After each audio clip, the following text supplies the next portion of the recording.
Conseguiu, tá gravando, ó. Agora a gente não tá escutando a sua voz, Samara. Eu tô ouvindo, um pouquinho mais distante, mas tô.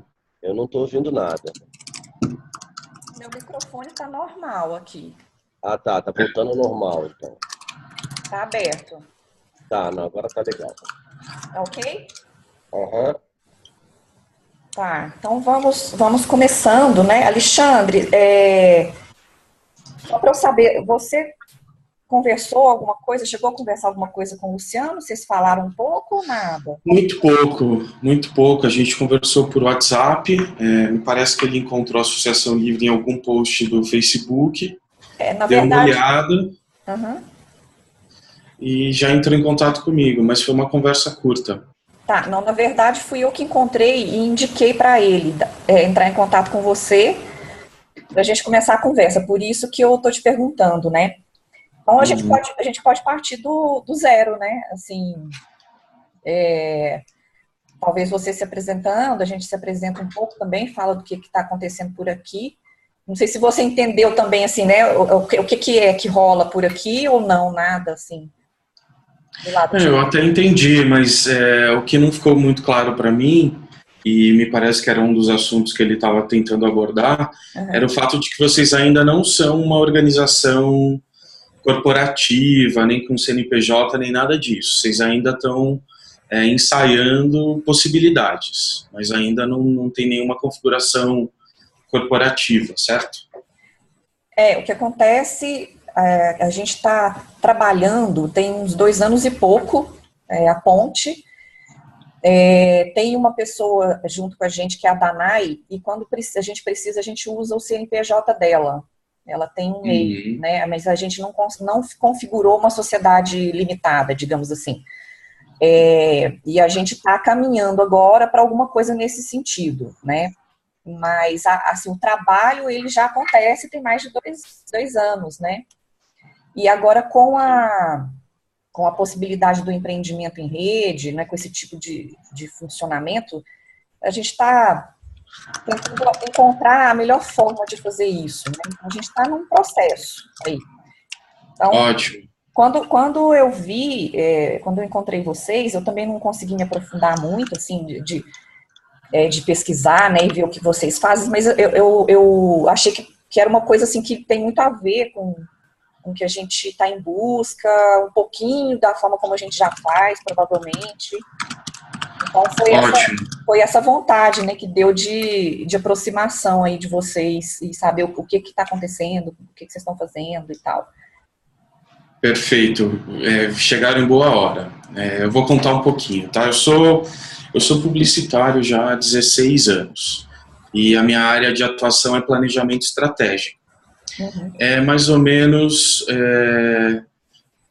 o cara que traça a estratégia para a comunicação, só que eu sou especializado em tudo que não seja mídia. Então, eu não tenho mídia convencional no portfólio.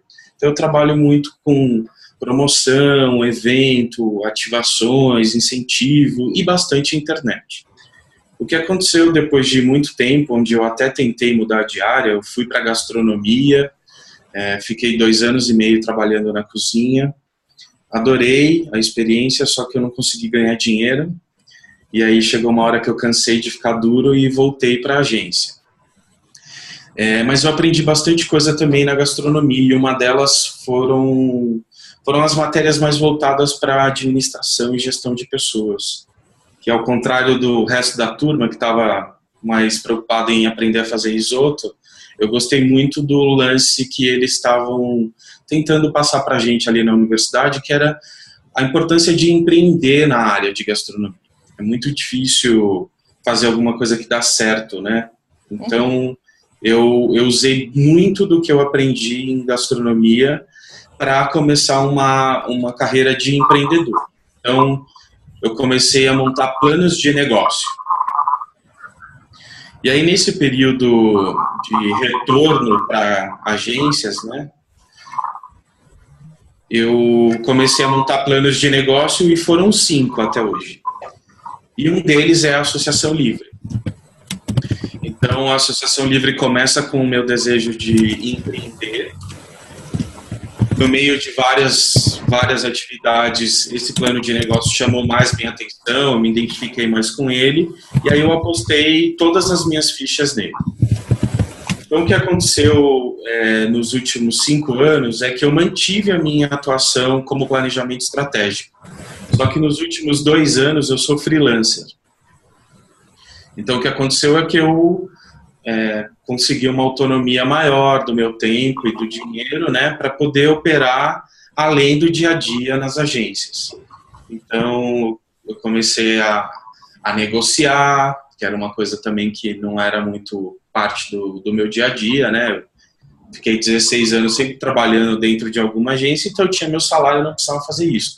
Como freelancer, eu aprendi a me vender, a negociar, enfim, fechar parcerias, né? Porque às vezes você pega um trabalho que você não consegue fazer sozinho, você precisa ir atrás de outros profissionais. Então, esse período freelancer também me ajudou muito.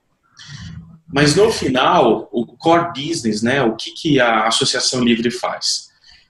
Nós fazemos sessões de brainstorming online. Então, eu peguei uma etapa do negócio das agências, né, da área que eu atuo há 16 anos, que é o brainstorming, que é uma área super consagrada no mundo todo. Todo mundo usa essa ferramenta para criar, para inovar. Não só publicitários, mas todos os outros setores usam o brainstorming como técnica. E o que eu fiz foi adaptar essa técnica para ela acontecer na internet. Então, o nosso negócio central é juntar pessoas de várias áreas diferentes, né? Então, nós somos 32 em 6 países e a gente se reúne online em times de no mínimo 4 e no máximo 8 para discutir uma questão central.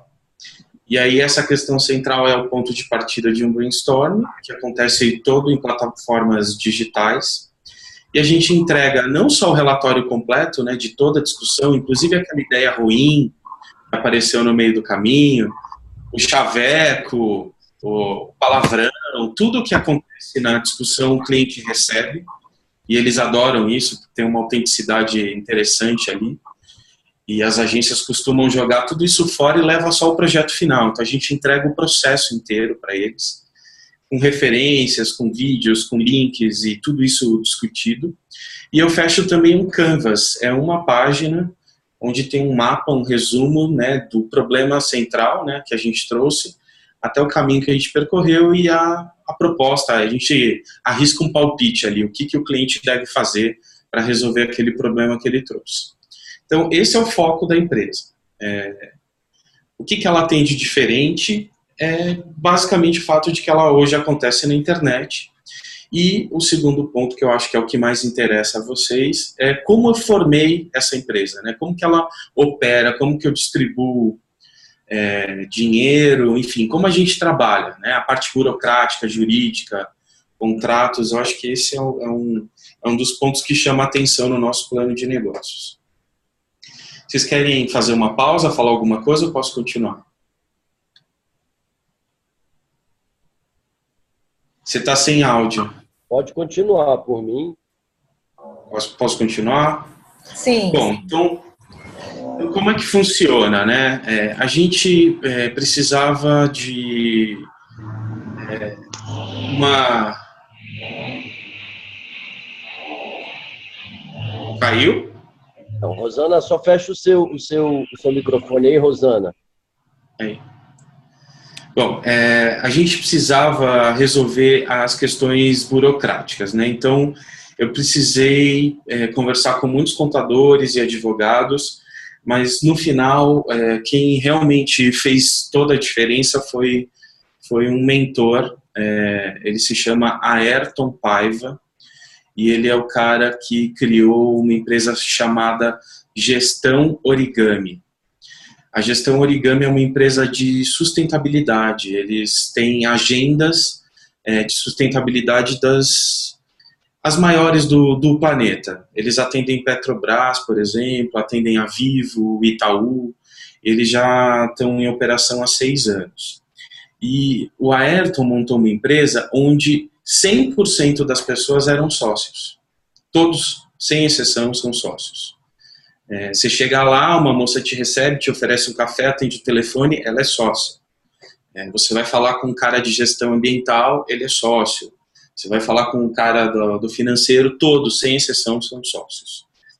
E ele contou essa história num workshop que eu fui, que tinha como tema Jornadas de Valor. E o Ayrton estava justamente tentando explicar para a gente que é possível empreender, é possível se distanciar do modelo tradicional, né, das corporações, e ainda assim ter uma empresa, né? Acho que o Rodrigo tem alguém com áudio aberto, né? Gabriel, só fecha aí também o vídeo, o seu microfone, porque senão dá interferência aqui na hora da gente conversar. Quem tiver com o microfone aberto. Alexandre, isso aqui, por exemplo, é uma coisa que acontece nessas interações, né? Como é uma coisa, essa conversa é uma conversa aberta para quem quiser. Então, por exemplo, hoje tem pessoas aqui que eu nunca vi na vida, né? Sim. Esse tipo de coisa acontece, tá? É só para te avisar, porque assim, muitas vezes a gente tem que dar uma pausinha, avisar para as pessoas como funciona, fecha o microfone, abre o microfone. Sem problemas. Só para você já ficar assim, familiarizado um pouco também como é que funciona a história aqui, tá? Ok, sem problemas. Tá, vamos lá. Bom, e aí o Ayrton apresentou a estrutura societária dessa empresa. E era muito interessante ver uma empresa que não tinha folha de pagamento, que não tinha funcionários. Inclusive, ele conta que ele teve problemas com isso. Ele chegou a ganhar concorrências, e aí na hora de fechar o negócio, a empresa falou, mas escuta, você não tem funcionário? Eu não posso fechar com uma empresa que não tem funcionário. E aí ele teve que, enfim, palestrar muito a respeito desse assunto até as pessoas compreenderem o formato da empresa. Mas, basicamente, são 3 instrumentos jurídicos que já existem no Brasil. Nada foi criado.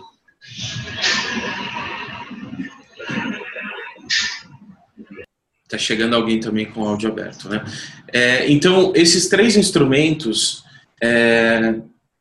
são contrato social, que é o contrato social padrão. Esse que todas as empresas têm. E a gente tem também, é uma limitada, né? Então, você é uma limitada, você tem um contrato social, onde você define as cláusulas principais, indica a porcentagem de cada sócio, ok, sem problemas. Um outro contrato define uma coisa importantíssima e que muda tudo. Ele se chama acordo entre os sócios. Esse acordo entre os sócios define que nenhum dos sócios vai receber prolabore. Isso quer dizer que um sócio, ele não vai receber um valor no final do mês, um lucro da companhia, pura e simplesmente por ele ser sócio. Ele só vai receber algum valor se ele trabalhar naquele mês.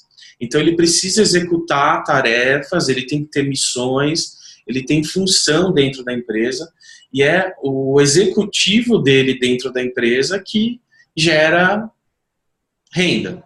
Se ele ficar sem trabalhar, não há renda. Se ele trabalhar, ele ganha. E se ele trabalhar muito, ele ganha muito. E isso é bastante interessante, porque dependendo do ritmo que a pessoa está, e isso é um conflito tradicional nas empresas, um sócio trabalhando muito, outro sócio nem tanto, e aí começa a gerar conflito, porque, puxa, eu estou trabalhando pra caramba, eu estou sem final de semana, sem feriado, e você está na praia o tempo todo. Então, definir que ganha-se o que é trabalhado já resolve grande parte dos conflitos, né? Então, recapitulando, né, um contrato social e um acordo entre os sócios, que define que a sua parte no contrato social não significa prolabore no final do mês. E aí o terceiro contrato, e aí nessa parte eu me diferencio bastante do Ayrton, mas também foi muito com base no que ele ensinou pra gente, é um terceiro contrato que se chama Sociedade em Conta de Participação. O que é esse contrato? Ele é muito comum na construção civil. Eu não sei se vocês já ouviram falar. Mas é um contrato que define que as pessoas vão se reunir em torno de um projeto. Olá, quem está chegando agora, bem-vindo. Obrigada. Por favor, pode fechar o microfone, por favor, para a gente não ficar com interferências? Aí, se você precisar falar, você abre. Aqui no cantinho esquerdo, ok? Obrigado. Bom, continuando. Esse contrato ele é muito comum na construção civil. Então, imaginando que eu sou engenheiro,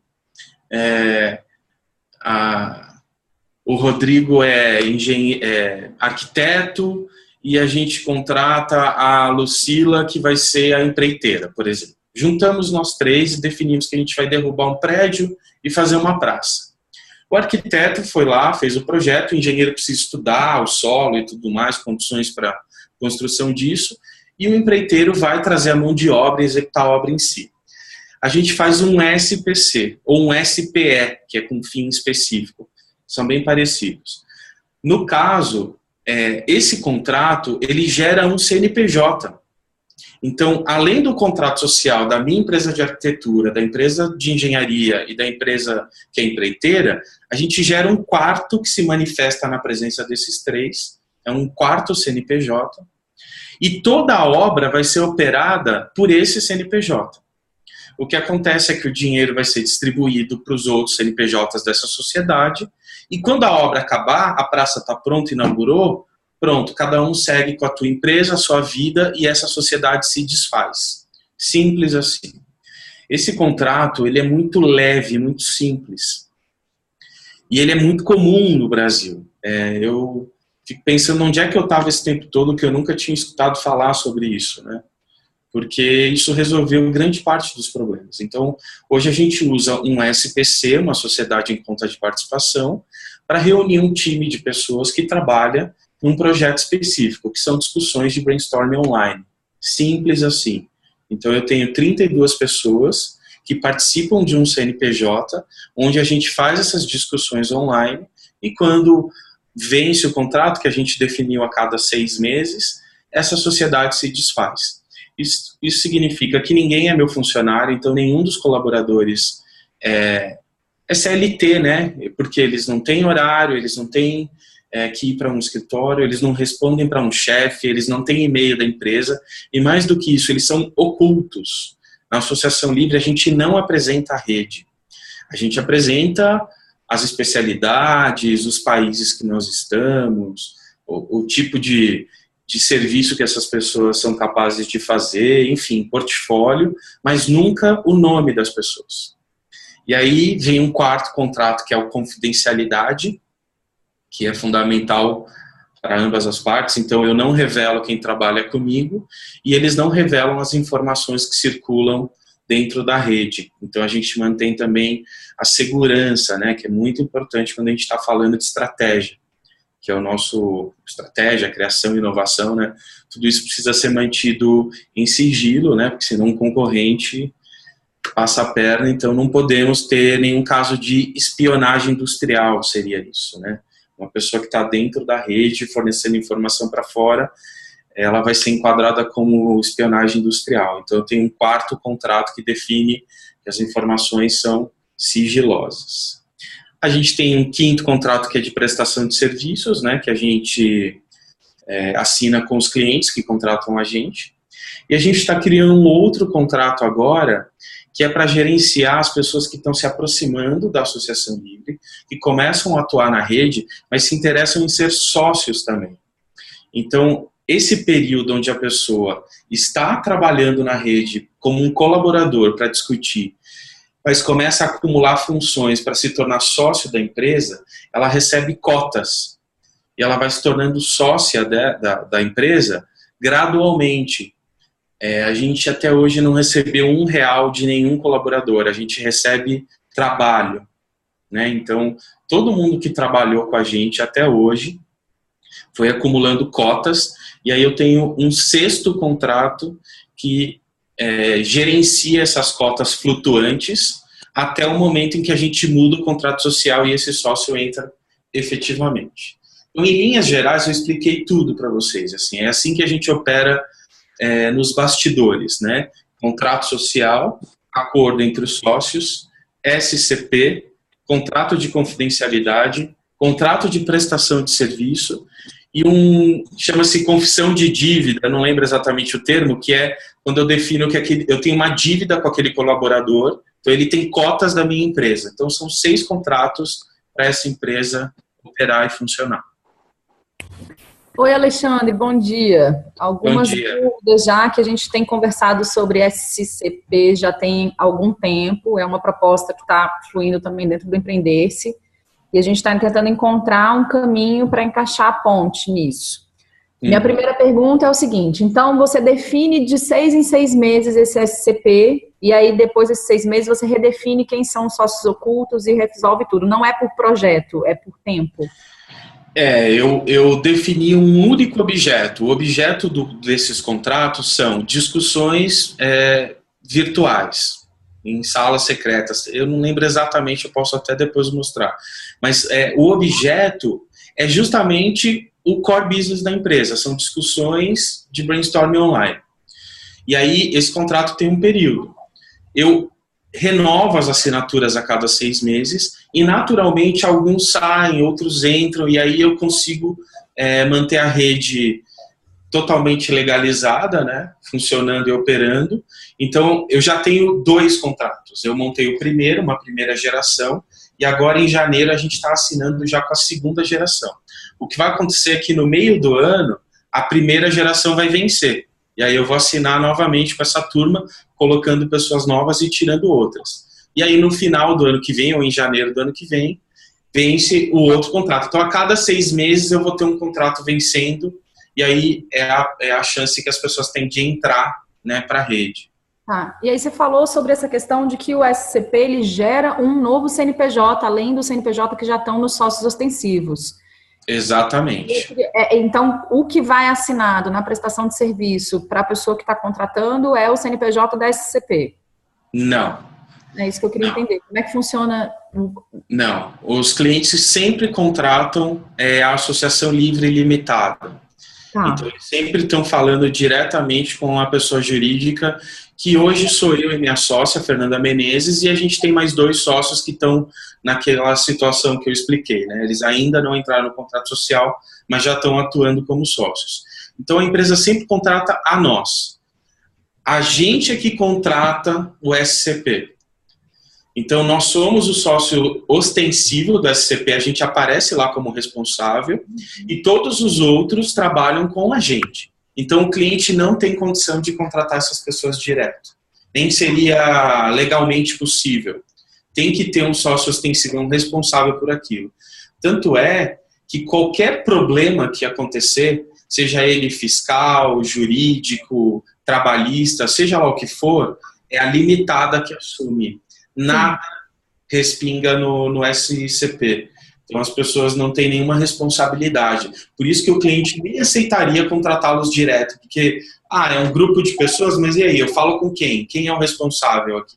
Então, nós somos os responsáveis na limitada e o SCP trabalha livremente, levemente, né? De um jeito muito simples. Praticamente, o contrato só define a circulação de dinheiro. No final, esse CNPJ, ele não é um contrato de trabalho, ele é um contrato de circulação de dinheiro em relação a algum trabalho. Então, o que eu faço é um informe de rendimentos no final do ano, dizendo, olha, a limitada, esse contrato social aqui da limitada, transferiu dinheiro via esse CNPJ da SPC, do SCP, para essas pessoas. E aí eu indico o CPF. E aí eu dou um informe de rendimento para cada um, e essas pessoas, por sua vez, têm que declarar o imposto de renda. Porque eu declaro. Se eles não declaram, a Receita vai pegar. Então a Receita pega, a Associação Livre distribuiu 50 mil reais aqui durante esse ano. Esse 50 mil foi para onde? Foi 2,5 para o Rodrigo, foi 10 para fulano, 5 para Beltrano. E aí esse informe de rendimento, ele tem que bater para a Receita Federal da Baixa. Então o informe de rendimento é a chave que legaliza a circulação de dinheiro.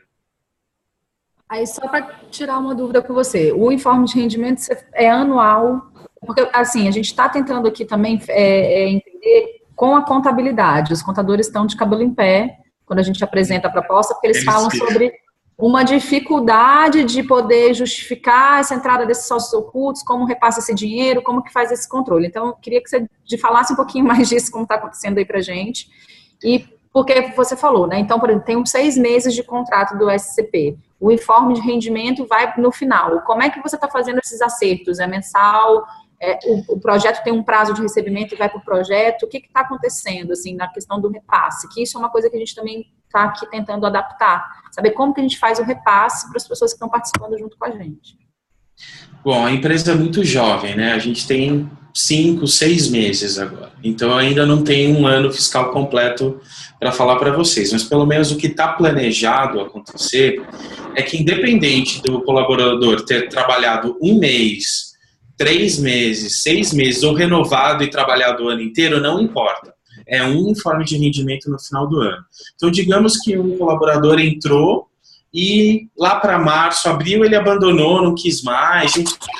Não há imposição, né, para que a gente obrigue alguém a trabalhar. Lembra, né? Eles não são meus funcionários. Então, eu convoco quem vem, vem. Quem não vem, eu não tenho nenhum poder para obrigá-los. Então, se a pessoa está envolvida com outros projetos, arrumou um emprego CLT, enfim, aconteceu alguma coisa na vida dela, que ela se distanciou e parou de gerar receita, ainda assim, no fim do ano, eu vou dar um informe de rendimento para elas, informando toda a apuração do período. Então, não importa, pode dizer para o contador que não importa. 1 mês, 12 meses, 3 meses, não faz diferença. Um informe de rendimento no final do ano e toda a circulação é legalizada na declaração do imposto de renda. Então, eu posso fazer a movimentação mensal, repassando o que entrar do projeto, sem problema nenhum, e só fazer essa conferência no final do ano. Exatamente. A outra coisa, o sétimo, né, digamos assim, o sétimo contrato, mas não é bem um contrato, é uma coisa que a gente vai assinar anualmente, que é uma declaração de quitação.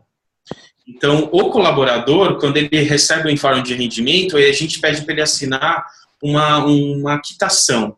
Então, ele assina dizendo que ele recebeu tudo que ele tinha para receber ao longo do ano, que não há mais nada pendente, que o informe de rendimento bate com o controle dele e que ele dá quitação a tudo. Isso é uma forma da gente se proteger também, né? Porque o colaborador, ele fica, às vezes, ausente, ele retorna, ele não tem um controle tão rígido, digamos assim. Então, no final do ano, a gente assina esse último documento aí para dar baixa aqui no nosso departamento financeiro mesmo, né, de que tudo foi pago. Então, Alexandre, muito bom. Só para adiantar uma coisa, amanhã a gente tem uma outra interação às 18h30, onde a gente vai falar dessas coisas todas. Aí vai ter advogado lá, vai ter contador, e se você pudesse participar com a gente seria maravilhoso, porque eu acho que você vai ter muito para contribuir e ver, escutar um outro lado de coisas que estão acontecendo e que talvez você possa trazer uma luz e talvez até a gente trazer algumas outras coisas para vocês e eles também, né? Seria muito legal. Claro, seria ótimo. Eu vou ver até se eu consigo falar com a minha sócia, que é o financeiro da empresa, né? Seria muito bom, muito bom. Porque eu sou o cara louco da empresa, eu não sou o financeiro. Que bom. Tem que ter um louco, né? Pelo menos. Alexandre, me diga a gente só tem louco até agora. A gente não tem o financeiro. Preciso. Eu encontrei a minha financeira. Ela não quer vir trabalhar com a gente também, não, junto? Acho que sim, viu? Acho que sim. A gente pode se apresentar. Ela está como a empresa é muito jovem, a operação ainda não é volumosa, tal. Ela tem tempo ocioso, ela poderia sim trabalhar com vocês.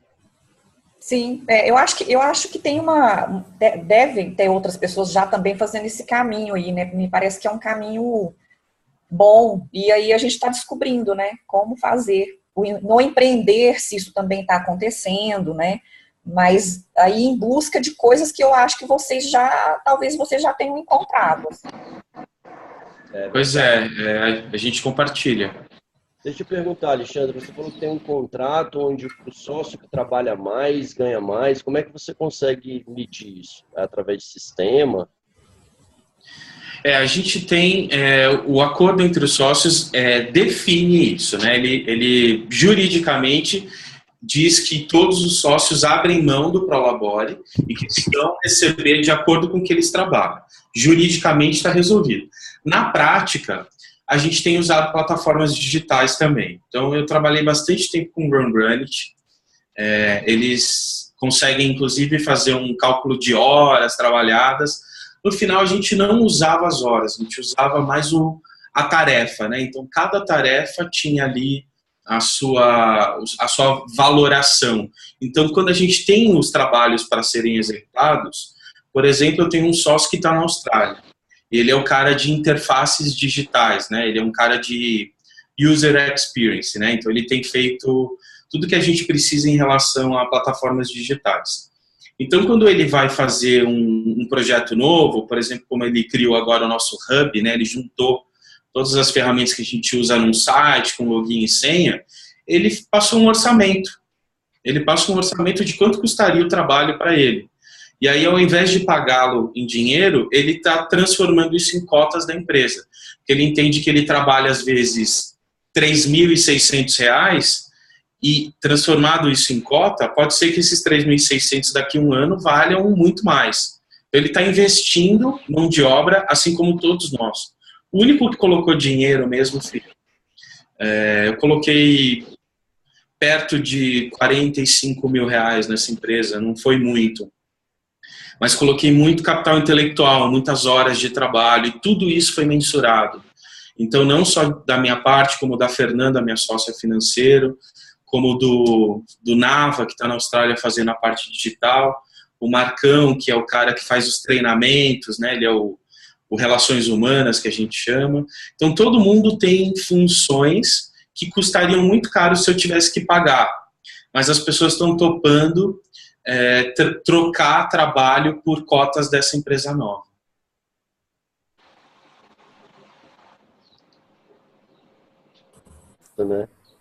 Muito bom, muito bom. Eu estou escutando coisas que eu estou gostando muito, Alexandre. Legal isso aí, Alexandre, porque a gente realmente não... Tem uma clareada, assim, eu acho, viu? Vocês não querem escutar a parte ruim? Claro, a gente escuta tudo. Bora.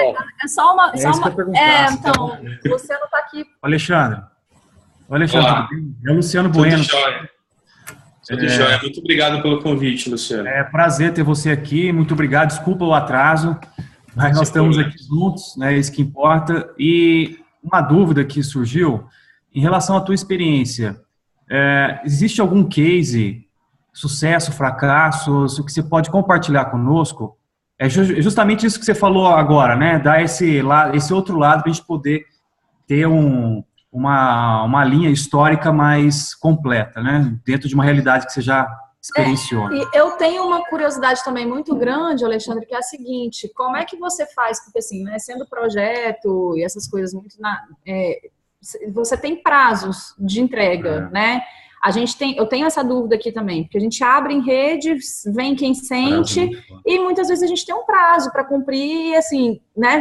Na rede, teoricamente, você tem que ficar aguardando a pessoa se identificar com aquele chamado e a coisa acontecer. Como é que vocês fazem isso aí também? Se você puder incluir aí no que você vai falar para a gente agora, vai ser legal.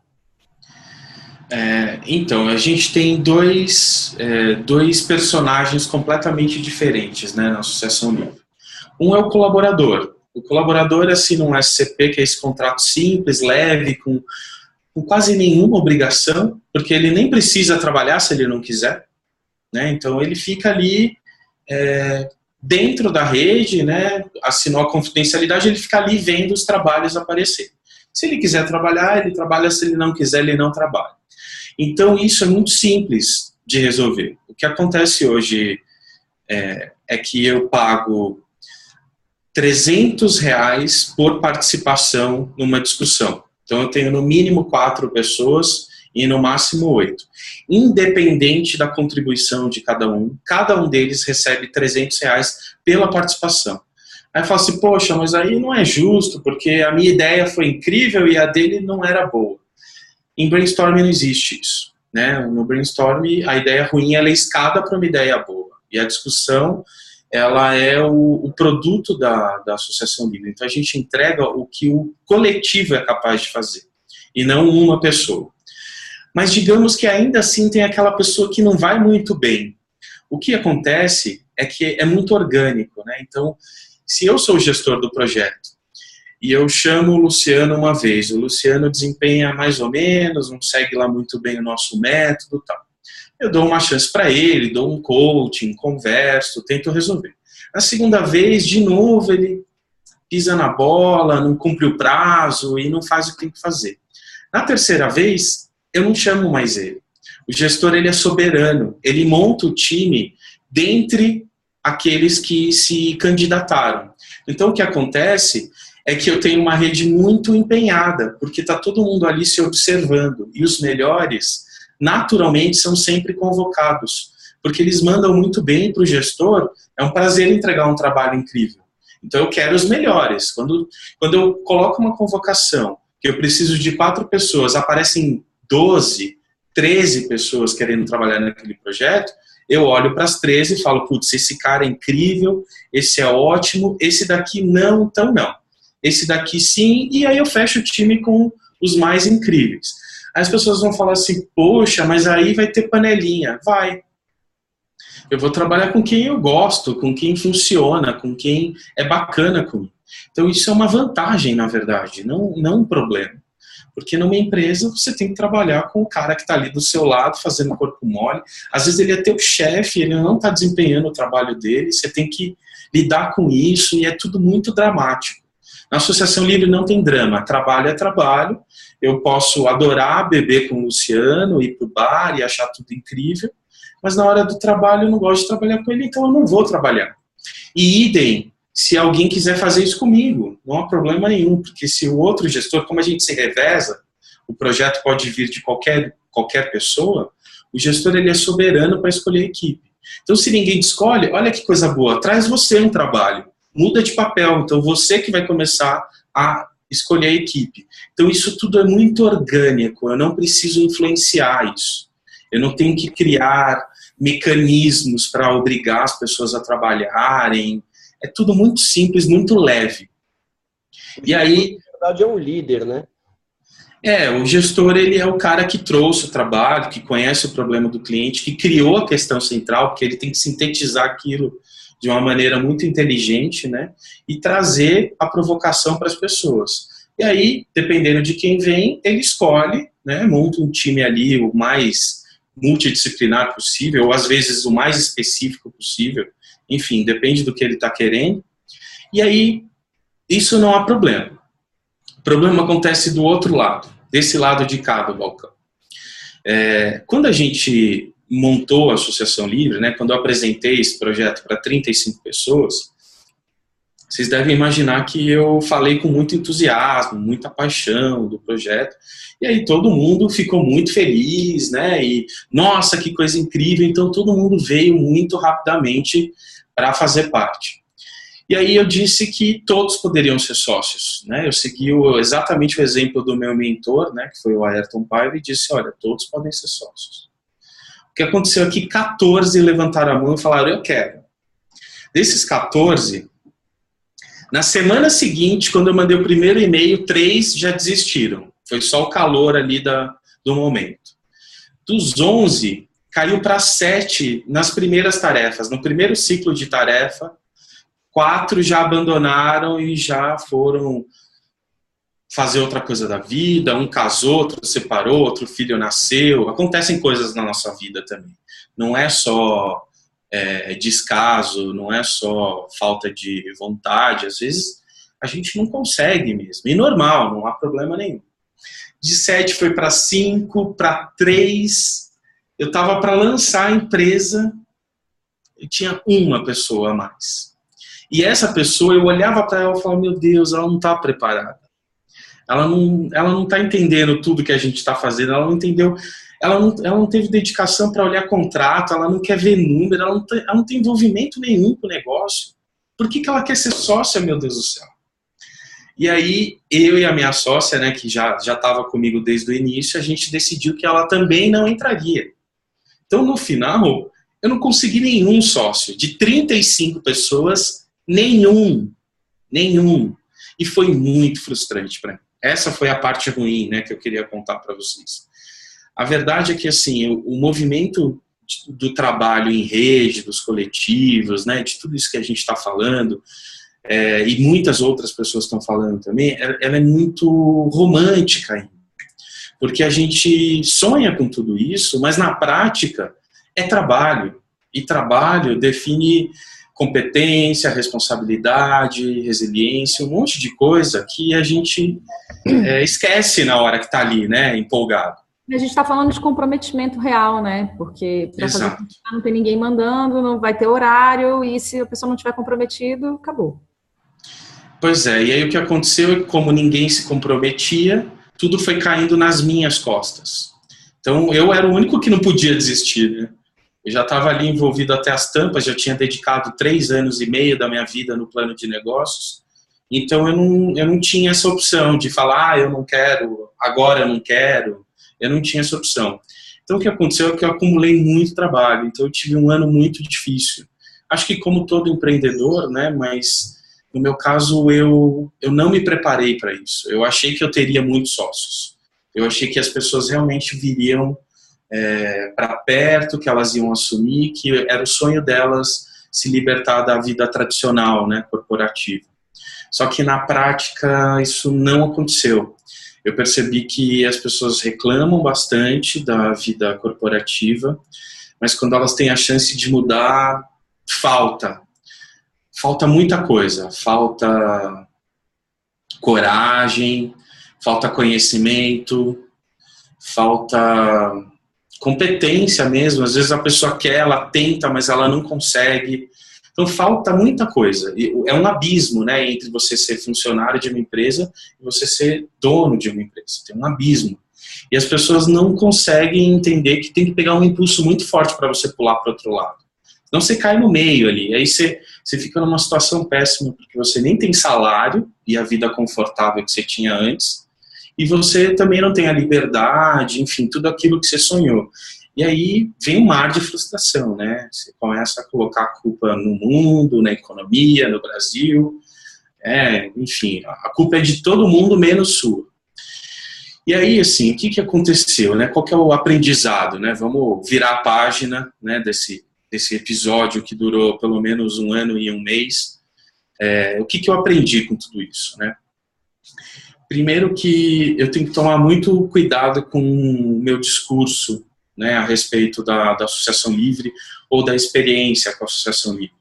Porque as pessoas tendem a fantasiar mais até do que eu falo. Então, eu preciso trazer a pessoa... Por isso que eu falei, vocês não querem ouvir a parte ruim, né? Porque a questão burocrática resolveu grande parte do problema que eu tinha na mão. Mas tinha uma parte ali que não há contrato que resolva, né? O contrato ele é só um pedaço de papel que tem que definir o real comprometimento de uma pessoa, né? A pessoa assina ali dizendo, ok, eu vou fazer parte disso. Mas ela assinar, às vezes, não significa. Muda muito, tá? Entendam que contrato realmente muda o clima. O astral das pessoas é diferente depois do contrato assinado.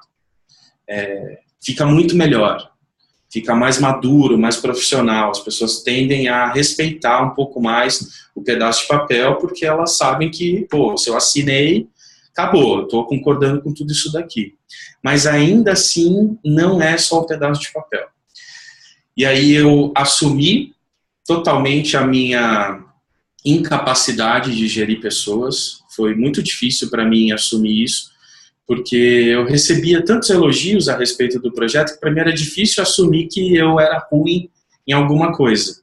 Mas eu sou muito ruim em gestão de pessoas. É uma etapa que eu pulei na minha vida profissional. Eu nunca quis ser diretor. Eu fui por 3 anos e meio, mas eu não me identificava com aquilo. Eu nunca gostei de ser o cara que fica ali intermediando a vontade dos donos, né? Porque nunca é a sua vontade, né? Você tem que fazer o que alguém mandou e, às vezes, prejudicando pessoas que você nem quer fazer isso. Então, eu tive uma certa aversão à função de gestão de pessoas, porque eu tive poucos chefes que eu admirei de verdade. Eu acho que eu tive uns 3 chefes que eu realmente gostei.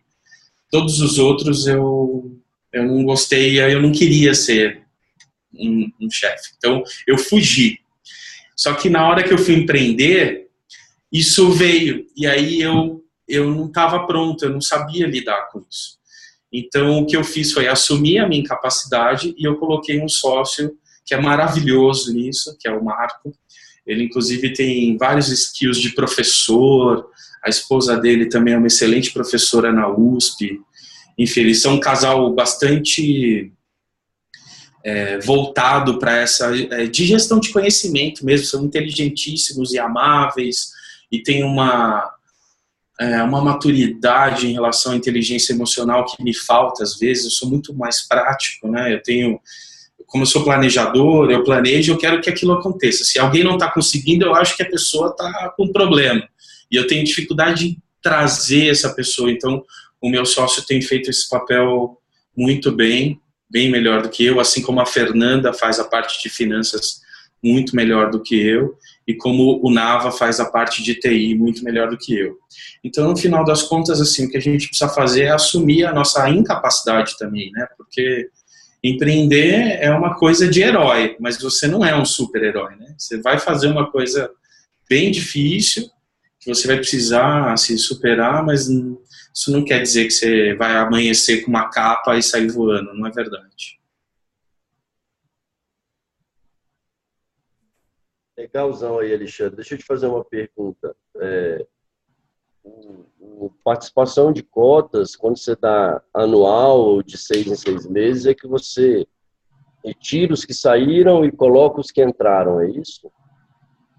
Não, as cotas da empresa, elas são só dos sócios ostensivos, só de quem está no contrato social, na limitada.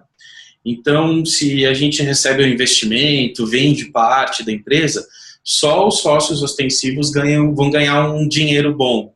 Os colaboradores continuam no trabalho de participar da sessão e ganhar um valor por isso. As cotas não são distribuídas para quem é SCP. Então não precisa registrar isso, não precisa registrar só os ostensivos, não precisa registrar.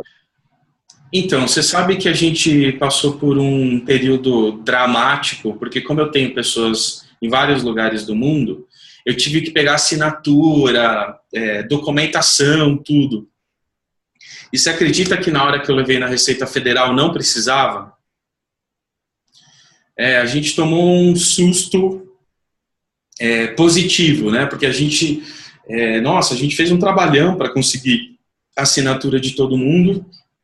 E no final a Receita Federal olhou ali, checou só o número de documentação, RG, CPF, viu que estava todo mundo assinado ali e deu o CNPJ para a gente.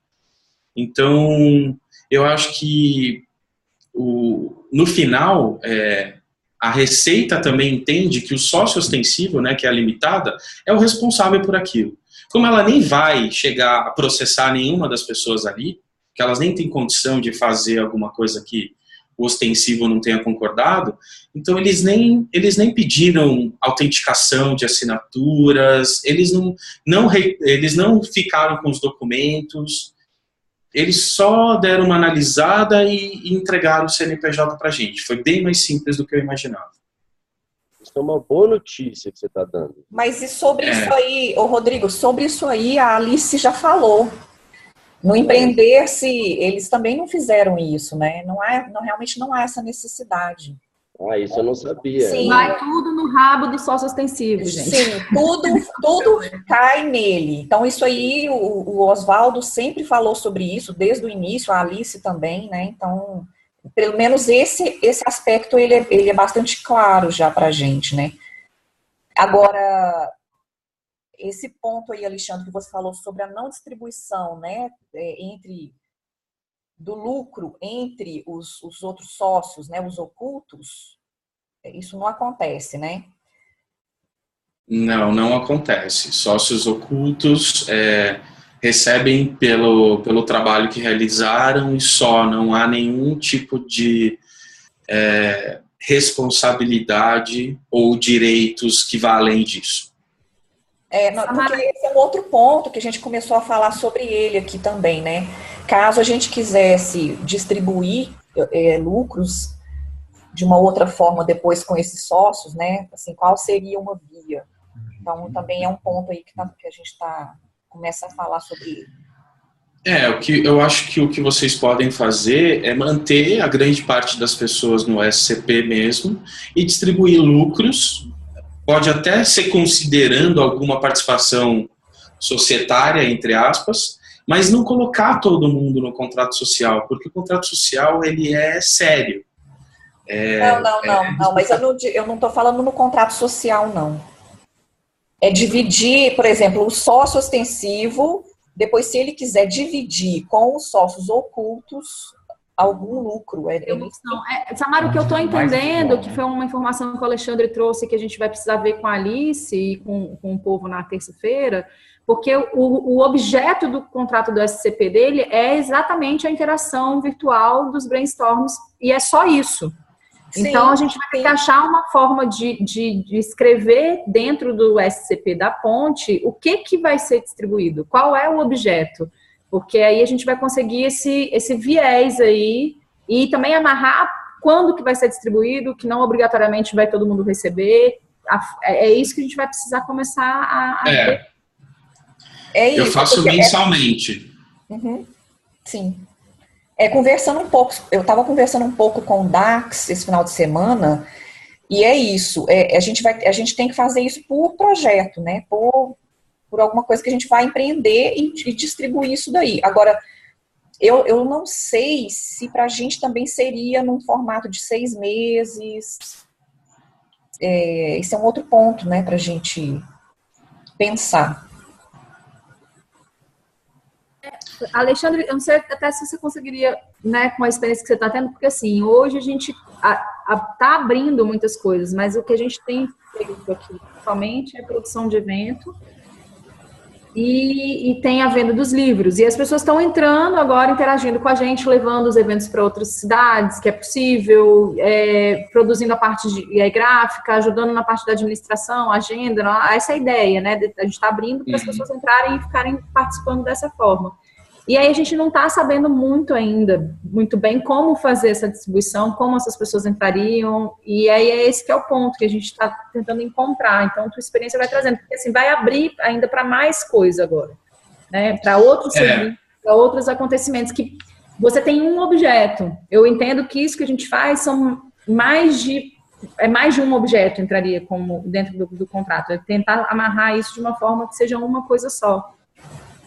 Quando você está falando de interação com muitas frentes, a outra possibilidade super tradicional seria PJ, né? PJ com PJ, né? Então, o cara é produtor de eventos, ele dá uma nota fiscal de produção de eventos, você junta isso para não bitributar, né? Você junta todas as notas de todo mundo que trabalhou e faz só um trâmite administrativo para receber tudo isso. Quando a pessoa não tem... Oi? O contador, que é um amigo nosso que está próximo, o ideal, ele acha que é isso. A gente fazer a pessoa ter um MEI, se ela abrir um MEI, e aí a gente contratar PJ. Porque se são várias frentes, né? Porque tem códigos, né, para cada serviço. Não é porque você tem uma empresa que você faz qualquer serviço. Então, você vai contratar um cara de produção, aí você vai contratar um cara que é artista, que vai apresentar, outro cara que vai fazer direção de arte. São 3 objetos. Então, não sei se vocês vão conseguir ter agilidade suficiente para fazer um SCP com todo mundo a tempo de produzir um evento, né? O meu contrato, como eu sempre repito, sempre as mesmas discussões, a validade funciona para mim, né? Porque ao longo do tempo é sempre o mesmo trabalho.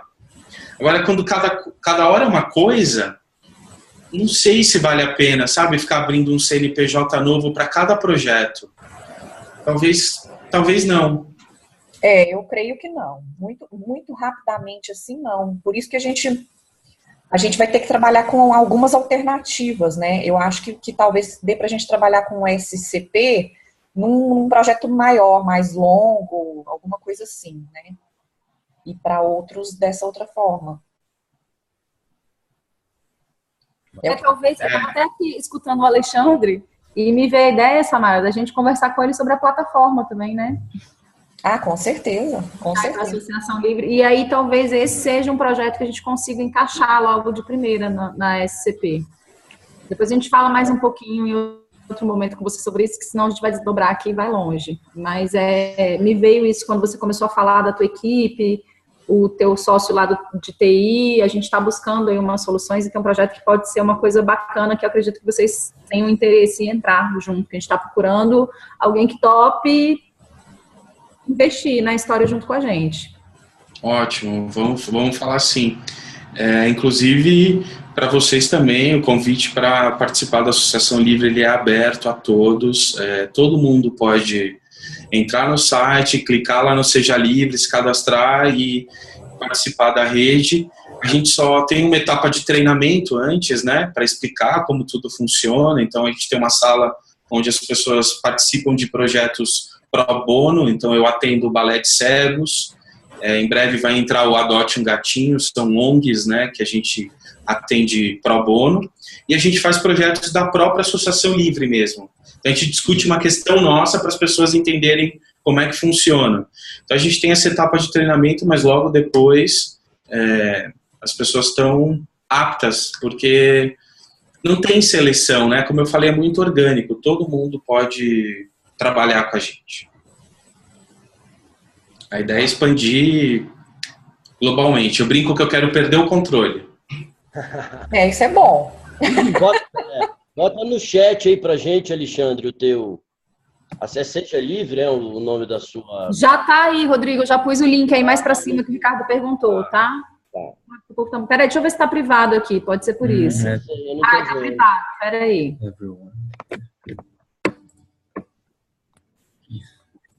Alexandre, eu até recente estive no seu site, já até me cadastrei lá.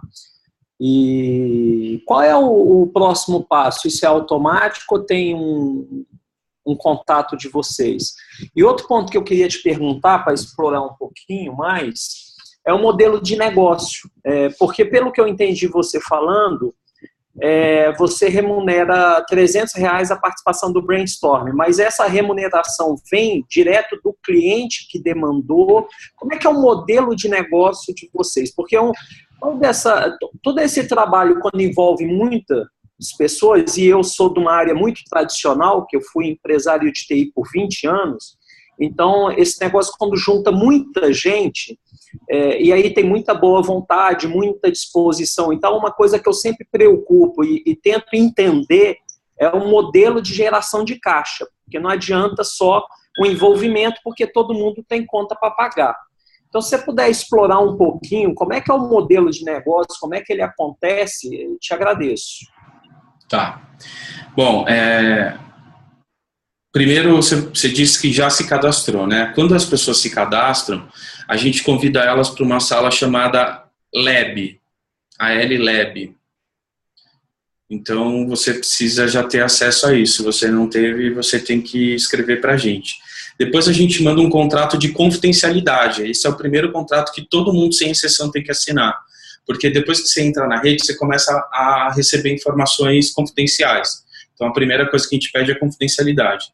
Depois disso, é um treinamento rápido mesmo, que a gente pede, em média, a participação em 3 discussões internas ou pro bono, e aí você já está apto para trabalhar e receber pelo trabalho. Bom, como que é o nosso modelo de negócios, né? Durante o plano de negócios, eu estava com essa dificuldade, foi muito difícil chegar em números, né? Porque como que eu vendo insights, né? Quanto custa isso? E também não é hora de trabalho, porque eu posso ter uma ideia em 20 minutos, o outro demorou 3 dias, a questão também não era o tempo. Então a gente fazia muita piada, né, no meio do caminho, e uma piada que ficou recorrente era que o cliente comprava um mini momento. Então, ele comprava um momento do Rodrigo, um momento do Luciano. Então, esse mini momento que ele comprava tinha um valor. Ah, mas quanto que é esse mini momento? Não importa. É o tempo que eu peguei a sua questão central, parei para pensar nela, usei meu repertório, meu know-how, elaborei para você um ponto de vista, trouxe referências e mandei isso para você. Se eu fiz isso em 15 minutos ou em 3 dias, não importa. Então, o momento de eu parar para pensar no teu problema era o meu mini momento. E aí essa piada do mini momento, não, que é o mini momento de um, do outro, não sei o quê, virou o MM. Então, a gente tem uma, digamos assim, uma unidade monetária dentro da Associação Livre que se chama MM. Então, tudo é vendido e cobrado em MMs. Então, um MM, ele custa para o cliente R$600. Então, eu não faço uma discussão com menos do que 4 pessoas, né? Eu preciso de 4.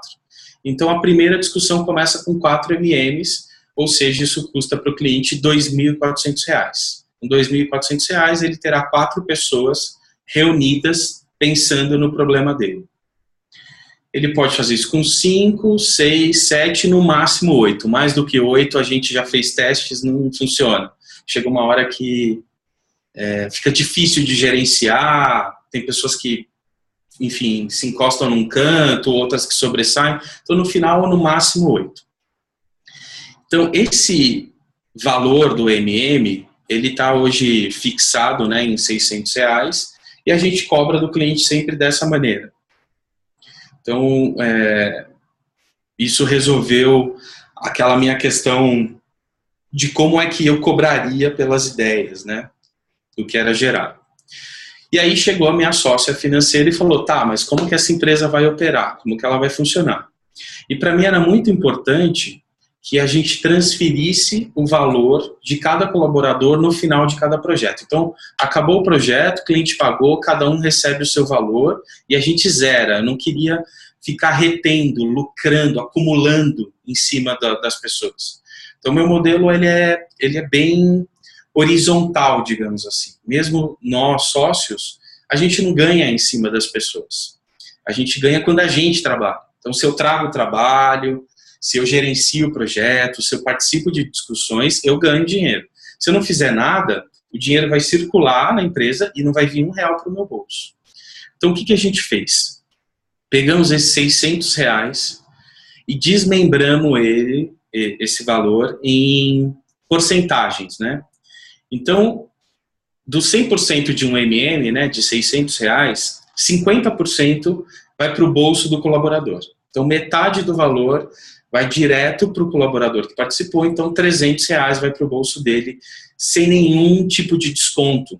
Então, ele recebe R$300 na conta dele, no CPF dele, sem emitir nota, nada. Ele recebe R$300 limpo, sem nenhum tipo de esforço fiscal, nada disso. R$300 vai para o bolso dele. Os outros 50% são divididos da seguinte maneira. Primeiro, o gestor do projeto. O gestor do projeto é aquele cara que ele foi até o cliente, conversou com o cliente, captou esse cliente, é um contato dele, né? Ele montou um briefing, ele extraiu uma questão central, ele trouxe a questão central para a rede, ele selecionou as pessoas, acompanhou toda a discussão, fechou os relatórios e foi lá no final apresentar o resultado. Ele trabalha pra caramba, esse cara. Né? E digamos que o projeto é dele, né? Ele que trouxe o trabalho. Então, para esse cara hoje, a gente paga 18%. Então, 18% vai para o bolso do gestor do projeto. Então, ele ganha, vou fazer uma conta rápida aqui, que eu não sei de cabeça, mas ele ganha, deixa eu abrir uma calculadora, 400 vezes 18%. Ele ganha R$432 numa discussão de 4 pessoas. Então, ele ganha um pouco mais do que todo mundo que participou. E olha que ele teve todo esse trabalho. Né? Então, ele geriu, realmente ele era o responsável, ele que colocou a cara no cliente. Né? Então, ele leva 18%, R$432. 5% vai para minha sócia administrativa financeira. Então, a minha sócia, ela não tem salário também. Ela é dona da empresa, ela tem lá a participação dela, mas como que ela ganha dinheiro? Ela ganha 5% de tudo que acontece na sucessão livre. Porque ela emite a nota, faz o contrato, transfere dinheiro, fala com o contador, paga o imposto. Então, ela tem uma infraestrutura financeira. Para você receber R$300 na sua conta limpa, a Fernanda tem que trabalhar bastante, né? Ela tem que resolver toda a parte burocrática. Então, 5% hoje vai para o bolso da Fernanda. 7,75, é um número meio quebrado, é uma retenção da associação livre, sim. Aí você fala, tá aí o seu lucro. Não, não tá. Esse dinheiro, ele é um fundo reserva. Esse fundo reserva, ele está sendo acumulado especificamente para a construção da nossa plataforma digital. Porque hoje eu uso 5 plataformas diferentes. Eu tenho um site que integra, mas é muito mais ou menos. A gente faz muita coisa na unha, no Excel. Eu não tenho um sistema pronto. Eu preciso de $635 mil australianos para construir a nossa plataforma. É R$1 milhão. Eu precisaria de um investidor. Você fala, nossa, mas tudo isso? Sim, porque a gente quer ter uma plataforma em várias línguas, operando no mundo inteiro, circulando dinheiro em todas as moedas. Então, o cara que trabalhar na Austrália, ele vai transferir o dinheiro para a conta dele direto pelo sistema. Então, tem transação financeira. É uma plataforma bem complexa, parruda. Então, eu venho acumulando 7 ponto alguma coisa de todos os projetos que rolam para a gente montar esse fundo reserva com o objetivo de construir a nossa plataforma. Mas a gente sabe que a gente não vai conseguir acumulando só, né? É muito dinheiro, precisaria de muito dinheiro. Então, a gente tem uma frente que busca investidores. Enquanto isso, a gente vai lá montando o nosso fundo reserva, que eventualmente é usado para alguma coisa ou outra. Então, puxa, vamos precisar de um contrato novo do advogado. Pô, vai ter um custo. E aí? Aí, quanto tem no fundo reserva? Quanto a gente pode usar? Os sócios deliberam, decidem, e a gente usa o fundo reserva eventualmente para algumas despesas da empresa. E aí vem a penúltima, retenção, que são 3% para o idealizador daquela sala de trabalho. Por que a gente colocou essa figura? Porque a gente tem hoje, em média, 30 pessoas. Tem 32 pessoas hoje, mas tem 30 pessoas numa sala de discussão. Chega gente nova, sai outras, tem que ter um cara ali que ele é o guardião daquela sala, ele sabe como funciona o método, ele treina, ele ajuda. Se tiver alguma questão acontecendo fora das regras, é ele que interfere. Então, esse cara, ele leva 3% dos jobs que acontecem dentro daquela sala, para ele ser o síndico, digamos assim. E aí, por último, 16,33 para Dilma, o imposto. A gente tem 16,33 de uma limitada, com lucro presumido, é um imposto alto. Eu, na minha ME, pago só 6%. A gente paga 16,33. Então, fazendo uma conta rápida e recapitulando, tá? 50% vai para o colaborador, 16,33 vai para a Dilma, 18% vai para o gestor, 5% para a Fernanda, que é a sócia financeira, 3% para o dono da sala e a diferença, menos 100%, 7,67 é o número exato, é o nosso fundo reserva. Esse é o nosso modelo de negócio. Legal, obrigado, André. Alexandre. Gente, eu vou precisar encerrar em alguns minutinhos. Vocês têm algumas considerações? Ficaram dúvidas? Vocês querem me escrever, marcar um outro dia? Olha, na terça-feira agora, não sei se você pode, 18h30, a gente tem uma interação, como a Samara falou, da contabilidade, né? A gente está nessa, mas você abriu a mente da gente, pelo menos a minha. Sim, Alexandre. Que bom. Se você puder estar amanhã e fazer o convite para a Fernanda, assim, vocês vão ajudar muito a gente, porque a gente é leigo, né? A gente está escutando você falar, acho que como você também chegou aí nessa história, e a gente está tentando trazer gente, contador, a Alice, que é a advogada que vem tocando, que eu acho que pode esclarecer muita coisa, né? A experiência que vocês estão tendo aí. Né? E é legal, essa coisa que você traz da porcentagem, isso já também facilita muito, porque a gente consegue entender o que dá para ir realmente para o pote, para o fundo de reserva, como você fala, e o que realmente vai ser repassado para quem está participando efetivamente da administração e do projeto. Acho que isso é uma coisa que está faltando até em alguns momentos no Empreender-se. E pra gente... maravilhoso mundo dos números. Exatamente. Pra gente, a matemática sistêmica, né, Samara? Eu lembrei muito. Ela existe, né? Ela existe, não pode ser negada, né?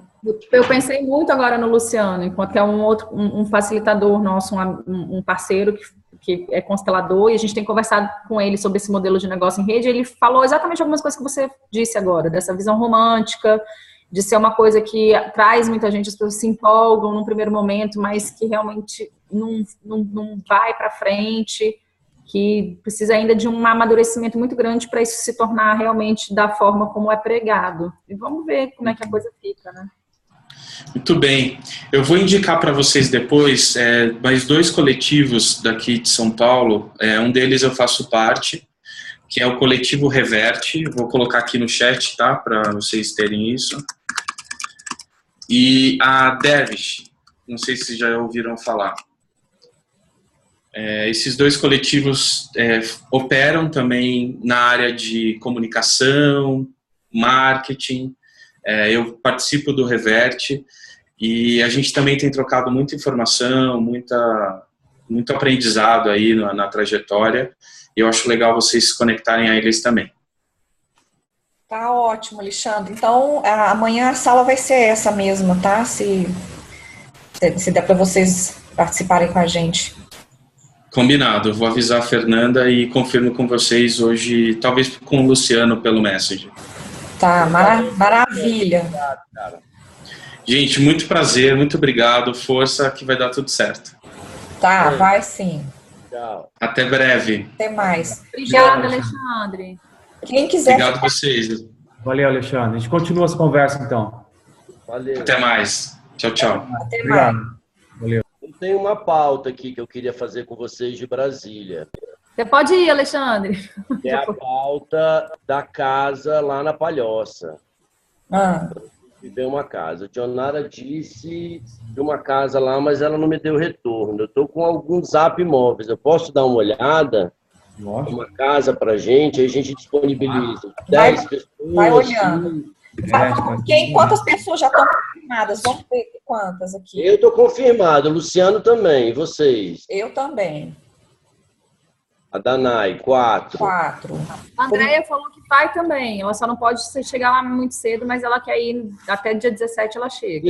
5. O Luciano Alves deve ir com mais uma pessoa, já são 7. Tem meu sobrinho. Camille, que eu não sei se vai levar alguém que nós temos que ver com ela. Então, assim, tem que ser uma casa, já pode olhar uma casa maior, que com certeza vai aparecer mais gente. Okay. É uma casa para 10 pessoas, pelo menos. Mínimo, no mínimo. 20 pode ser também, né? Porque assim, já tem 10.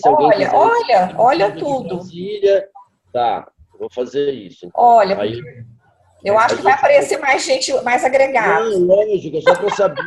Rodrigo. Casa Branca, né? Rodrigo, tenta além do Zap Imóveis aí, o Airbnb. Isso. Porque o Airbnb a gente pode achar uma coisa mais barata e lá tem de tudo quanto é tamanho. Como é verão, deve ter muita coisa anunciada. Pois é, e a própria Dionara, né, o Rodrigo, mas o legal seria que se fosse próximo mesmo lá da pedra, né? Ela falou de um do campo grande, que é do lado ali do campo ali. Que dá para ir a pé. Ela falou, dá uma olhada nela, né? Mas eu vou olhar aqui também para ter uma ideia de preço e de coisa. Os caras já fizeram várias zoeiras aqui, ó. Como é? Isso, Rodrigo. Se for mais perto lá, vai ser ótimo, né? Pra gente não ter problema com deslocamento. Pedra Branca lá, né? Palhoça Pedra Branca é o bairro, não é isso? Pedra Branca, isso.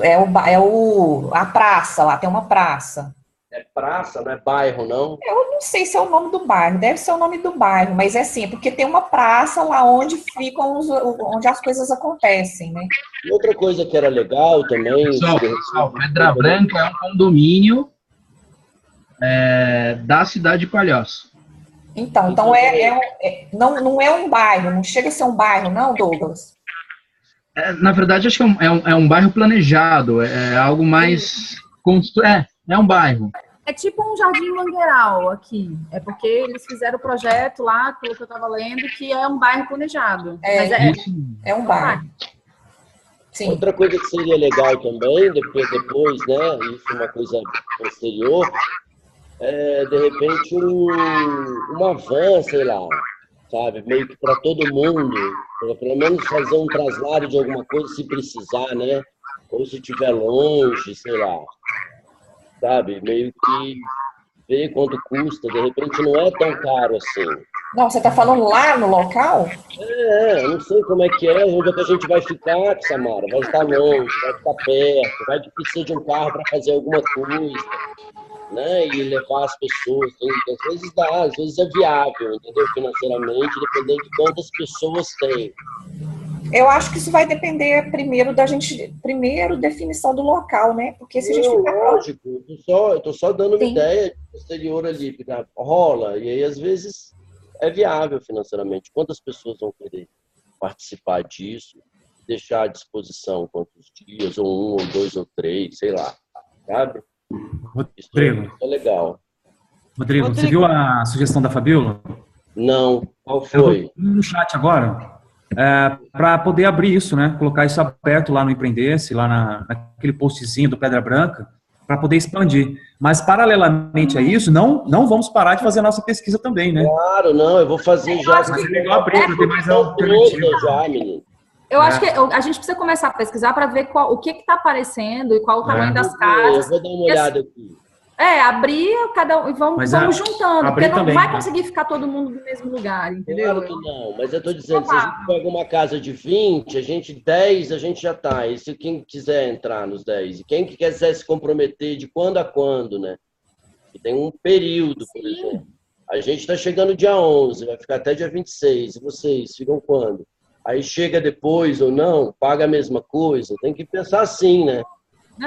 E botar, e assim, se a gente vai, por exemplo, do dia 11, do dia 12 ao dia 25, vamos supor, reservar a casa, a gente tem que reservar esse período, independente se alguém chega dia 14, dia 15, sabe? E aí tem que entrar na onda isso. É fechar uma coisa, se comprometer com a parada e dividir com as pessoas, e quem quiser chegando, até fechar o número de pessoas, paga a cota que tem que pagar. Isso. Sim. Uma sugestão que eu dou é assim, na moradia, né, na hospedagem, dividir pela quantidade de tempo mesmo que vai reservar, independente do dia que a pessoa chegue.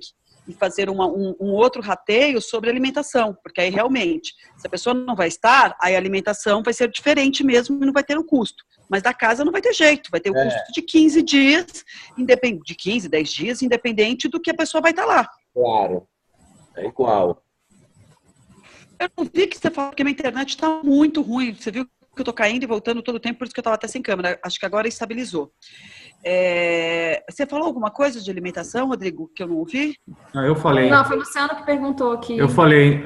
Até a gente conversou numa outra interação anterior, a gente tinha comentado sobre isso. Até reduziu o valor, tinha colocado 30 por refeição, ia dar em torno de 60 a 70 reais por dia. Aí, conversando com você, Fabíola, como você já conhece o local, já foi para lá, sim. Aí você percebeu que o valor é menos, né? Um valor menor, e eu reduzi de 70, coloquei para 50 reais por dia a alimentação. Aí tem alternativa para reduzir esse custo, é fazer uma compra coletiva e a gente ir comendo e cozinhando na medida do possível, fazer alguma coisa e deixar pronta ali, e que não for possível, come na rua mesmo, né? Então fazer esses dois tipos de alimentação, ou dentro da casa e o fora, né? Ou então todo mundo junto, né? Ou todo mundo junto, sem dúvida. Tem uma coisa que eu conversei com a Di, e quando eu coloquei lá na enquete, lá das coisas, das necessidades para a jornada, eu coloquei que a Di conversou com alguns comércios lá, que os comércios estão disponíveis a abrir e fazer alguma coisa colaborativa. Então, por exemplo, um dia um comércio faria colaborativo, então a gente entraria na cozinha do comércio para poder cozinhar, ou eles iriam cozinhar de uma forma diferente para nós, de quem é da rede.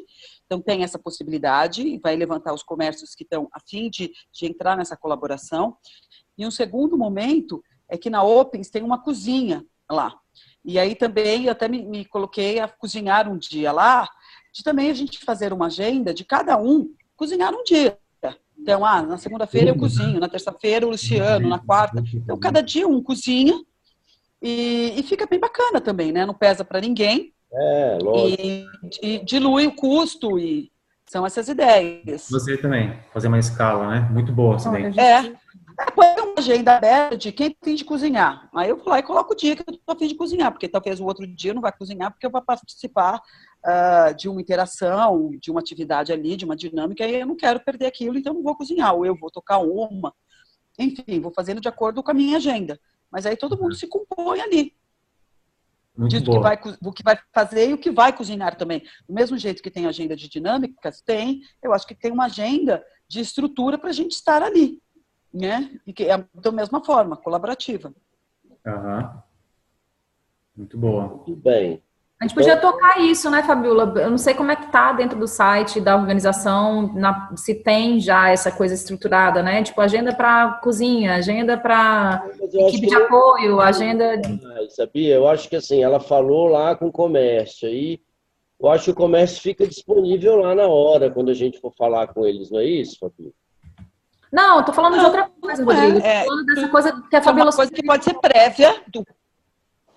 Não, acho que tem que ter essa agenda também de estrutura, de agenda de cozinha, né?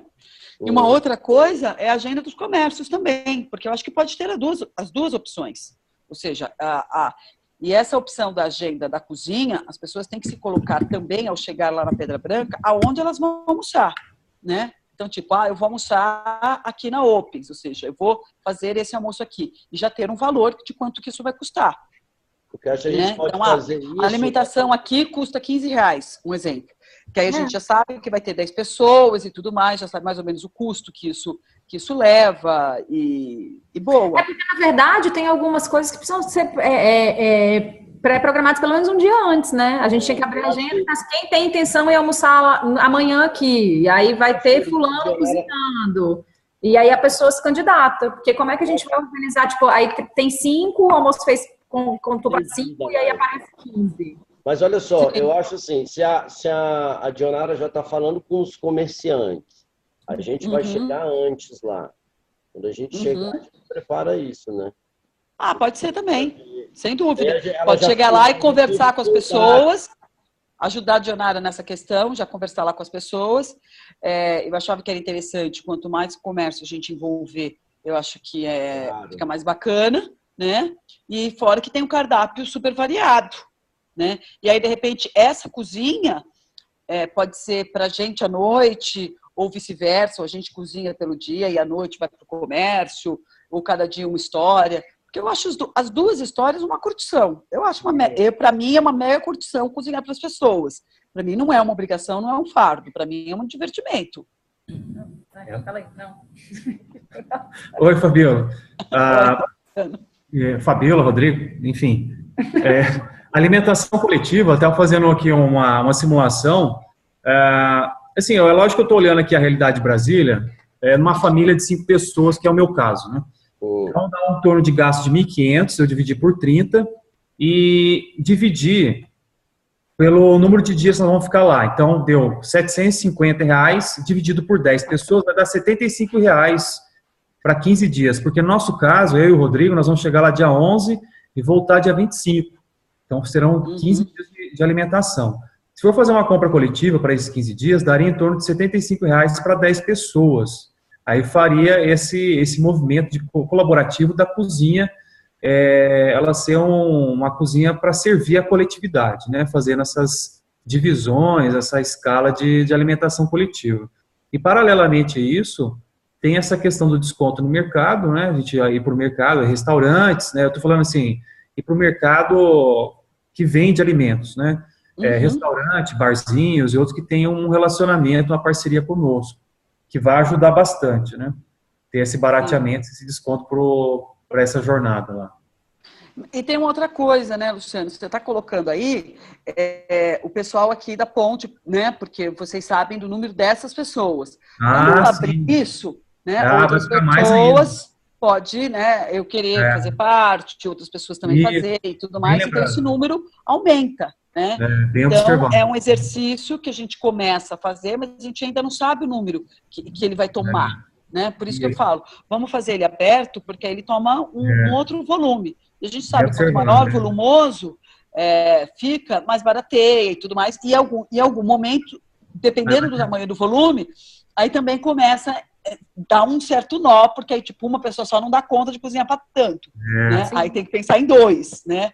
Fazer então, duplas ou trios, enfim. Né? Eu já tenho um ajudante, que aqui na tela que está do meu lado, né, Rodrigo?